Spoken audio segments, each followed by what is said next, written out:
রকমের চিতই পিঠে বাড়িতে বানিয়ে সবাইকে তাক লাগিয়ে দিন তো এই শীতে। তো আতপ চাল এরকম ভিজিয়ে রেখেছিলাম আগের দিন রাত্রেবেলা, এই সকালে উঠে ব্লেন্ড করে নিলাম, অ্যাড করলাম নুন আর একটুখানি খাবার সোডা, ওটা অপশনাল, নাও দিতে পারেন। ভালো করে গুলিয়ে নিলাম। এদিকে একটা কড়াই বসিয়ে দিয়েছি, কড়াইটাকে বেশ গরম হতে দিয়েছি, দিয়ে আমি 1.5 দাবু মতো এর মধ্যে গোলাটা দিয়ে দিলাম, আতপ চালের যে গোলাটা। এবার ওর মধ্যে আমি ধনেপাতা কুচি আর গাজর কুচি অ্যাড করলাম। আপনাদের পছন্দ মতো ভেজিটেবল আপনারা অ্যাড করতে পারেন। দেখতে কি সুন্দর দেখতে হয়েছে দেখুন খালি।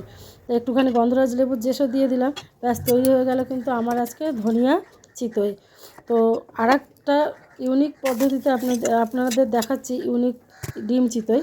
তো এরকম আবার গোলা দিয়ে দিলাম, ওর মধ্যে একটা ডিম দিয়ে দিলাম একটুখানি গন্ধরাজ লেবুর জেস দিয়ে, আমার তৈরি হয়ে গেল কিন্তু ফাটাফাট একদম ডিম চিতই। এই শীতে এই 2 রকমের চিতই পিঠে উপভোগ করুন। ভিডিওটা ভালো লাগলে সাবস্ক্রাইব করে দেবেন।